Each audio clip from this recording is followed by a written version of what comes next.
welcome back to the channel. They say scarecrows are just stuffed sacks of straw, lifeless, harmless guardians of empty fields. But what if one wasn't so lifeless? What if it watched you? Moved closer each night? And what if, when it finally reached your doorstep, it wanted more than just a scare? Today, we will venture deep into the shadows of Black Oak Farm, where a quiet country morning turns into a waking nightmare. A mysterious scarecrow appears out of nowhere and begins a slow, silent march toward the house. But it's not just moving, it's watching. And when the truth is finally revealed, it's far more disturbing than anything stitched from burlap and straw. Lock your doors, check your windows, and whatever you do, don't fall asleep. Because the scarecrow knows where I sleep. Let's begin.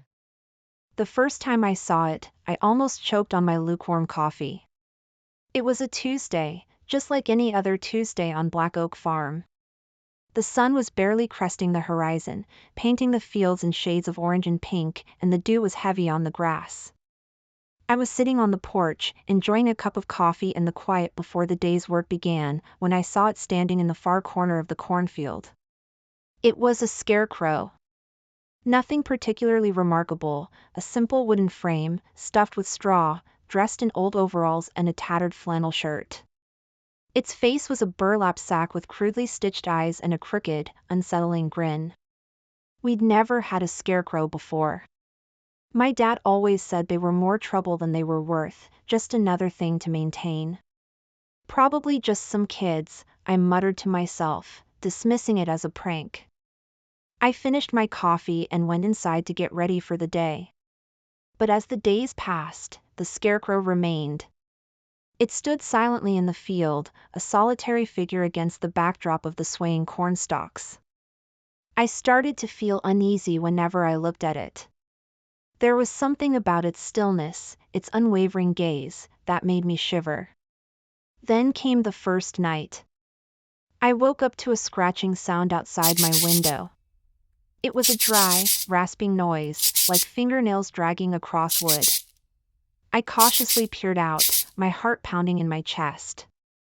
The moon was full, casting long, eerie shadows across the farm.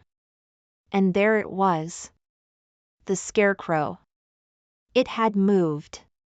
It was now standing roughly halfway between its initial spot and the farmhouse, maybe 50 feet closer. I blinked, thinking I must be dreaming, but it was still there, its dark eyes seemingly fixed on my window. I stared at it for what felt like an eternity, my breath caught in my throat, before finally retreating back into my bed, pulling the covers over my head. It's just the wind, I told myself, trying to rationalize what I had seen. It must have blown it over and it got stuck in that position. But deep down, I knew that wasn't true. The next morning, I ran outside to check. The scarecrow was exactly where I had seen it last night. The ground around its feet was undisturbed, with no signs of it being dragged or blown over. A cold dread settled over me, a feeling that something was terribly wrong. I told my parents about it at breakfast, but they just laughed it off. "You're imagining things, honey," my mom said, patting my hand. "You've been working too hard." "Yeah, maybe it's just teenagers messing around," my dad added, dismissing my concerns with a wave of his hand. "I'll go move it back to the field later." But he never did. That night, it happened again. I woke up to the same scratching sound, the same feeling of dread washing over me. I looked out the window, and there it was, even closer this time. It was now just outside the cornfield, standing at the edge of the yard, maybe 20 feet from the house. The moonlight glinted off its stitched eyes, making them seem like they were burning with malevolent glee. This time, I couldn't dismiss it. This wasn't the wind, or teenagers, or my imagination. Something was moving that scarecrow, and whatever it was getting closer. The following days were filled with a growing sense of terror. I couldn't shake the feeling that I was being watched. Every creak of the house, every rustle of leaves, made me jump. I tried to convince my parents to take me seriously, but they remained skeptical, attributing my fears to stress and exhaustion. Just ignore it, my dad said. It'll stop eventually. But I couldn't ignore it. It was always there, looming in the back of my mind, a constant reminder of the impending doom. I started having nightmares, visions of the scarecrow standing over my bed, its burlap face contorted in a horrifying grin. On the third night, I couldn't take it anymore. I had to do something, anything, to put an end to the dread that had taken hold. I grabbed a flashlight from the garage and crept outside, my heart pounding in my chest like a war drum. The scarecrow stood in the middle of the yard, bathed in the eerie glow of the moon. It was so close now, I could almost reach out and touch it. My grip tightened on the flashlight, my hands trembling, and I took a cautious step forward. "Stay back!" I called out, my voice cracking under the weight of fear. "I mean it!" The scarecrow didn't move. It just stood there, its stitched eyes fixed blankly ahead. I raised the flashlight and shone the beam straight at its chest. The fabric rustled, and a few tufts of straw fluttered in the breeze. Still, it didn't fall. And then, it turned its head. Slowly, deliberately, it shifted its burlap face toward me. Its stitched eyes locked onto mine, and the crooked grin stretched wider in a silent, mocking smile. A low, unnatural groan rose from deep within its frame, not quite human and not quite wind. I gasped and stumbled backward, nearly dropping the flashlight. The scarecrow took a step forward, its limbs creaking like old timber. I turned and bolted for the house, the cold breath of night chasing at my heels. I slammed the door shut and locked it, my hands shaking uncontrollably.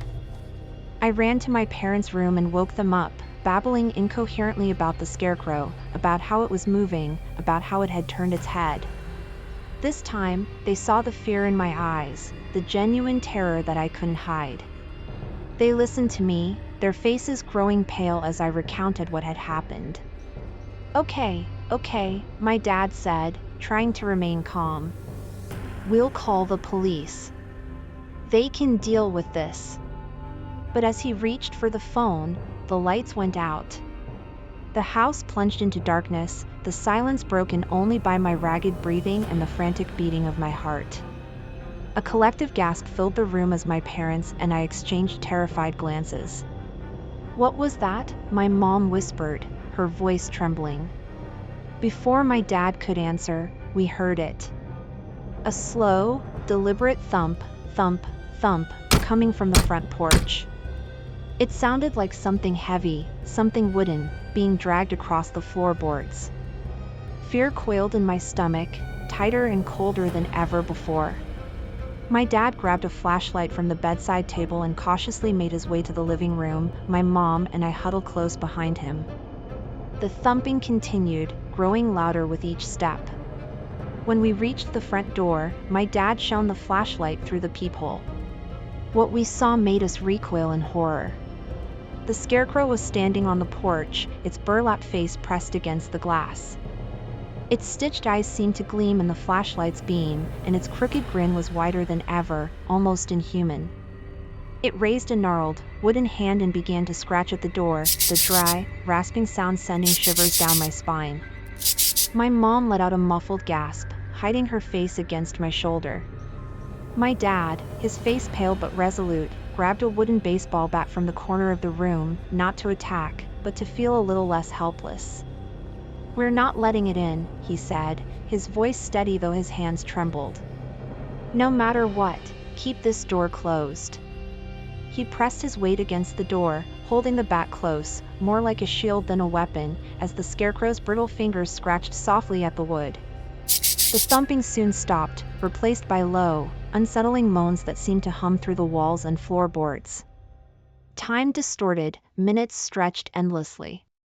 The scarecrow remained on the porch, its presence heavy and unbearable. We huddled together in the living room, straining to hear each sound, the soft scratching, the mournful groans, waiting for the safety of daylight, hoping the night would pass. At last, dawn broke. Pale rays filtered through the windows, and the noises faded into an unnatural silence. My dad cautiously looked through the peephole. The scarecrow was gone. We waited another hour, just to be safe, before my dad slowly opened the door. The porch was empty. The only traces of its visit were deep gouges in the wood and a damp, earthy smell, like wet straw. We entered the yard, our eyes darting around, filled with worry.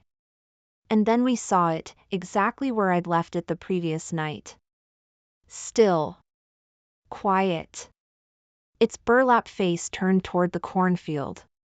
My dad approached it, the baseball bat still in hand, gripping it tightly, not to strike, but to stay grounded.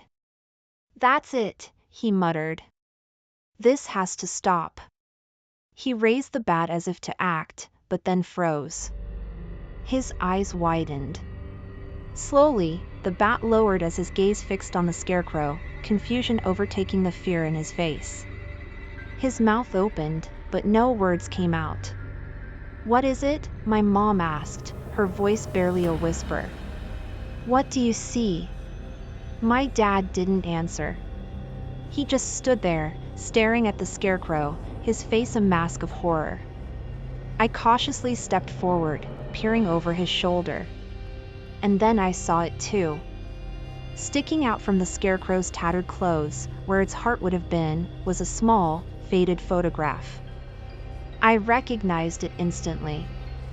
The picture was of me standing in the cornfield at Black Oak Farm. A simple bouquet of wildflowers, a smile, and a heart full of innocence and carefree joy, that was me. But that wasn't the horrifying part. The horrifying part was that someone had carefully stitched the photograph onto the scarecrow's chest using strands of my own hair. Strands that I realized were missing from my hair, strands that had been slowly, methodically, taken from me as I slept. A wave of nausea washed over me, and I stumbled backward, my hand flying to my head.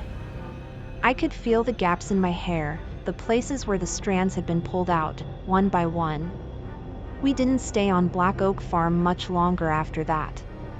We sold the farm to a young couple eager to experience the peace and quiet of rural life. I didn't tell them about the scarecrow. I couldn't. We moved to the city, hoping to escape the nightmares, the constant feeling of being watched. But the memory of the scarecrow, its burlap face, its stitched eyes, its crooked grin, continues to haunt me to this day. I still wake up sometimes in the middle of the night, hearing the scratching sound, feeling the cold dread washing over me. And I can't help but wonder if the young couple on Black Oak Farm has seen it yet. If they've heard the thumping on the porch, felt its presence drawing closer.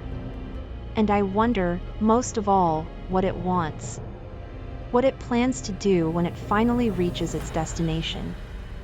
I think it wants more than just my hair. I think it wants something much more profound, something much more sinister. I fear that one day, it will come for me again. And this time, there will be nowhere left to run. The scarecrow will be waiting, its burlap face twisted in a knowing grin, ready to claim what it believes is rightfully its. And I will be powerless to stop it. The Black Oak Farm and the scarecrow will forever remain etched in my mind. A horrifying experience that I will never be able to forget.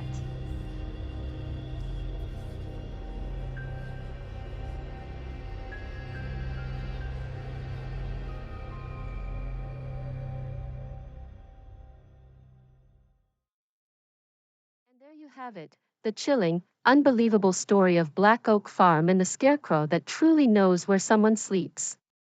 It's a tale that lingers, isn't it? Even after they left the farm, the fear, the scratching, the sheer terror of being watched, never truly went away. This story makes you wonder, how much of our perceived safety is just an illusion? What hidden, malevolent forces might be lurking just beyond our understanding, in seemingly ordinary places? The idea of something so inanimate, so harmless, becoming such a profound source of dread is truly unsettling. And the final detail, the photograph stitched with the victim's own hair, transforms a mere haunting into something deeply personal, violating, and utterly terrifying. Until next time, sweet dreams and stay safe out there, and maybe keep an eye on your windows. Hey, horror fans! If you enjoyed our chilling tale and want to keep the spine-tingling stories coming, don't forget to hit that like button. Your support keeps the darkness alive. Share this video with your friends, let's spread the fear together. And if you haven't already, make sure to subscribe and turn on notifications, so you never miss a hair-raising moment. Join our community of thrill seekers and prepare for more eerie adventures. Thanks for watching, and remember, stay scared.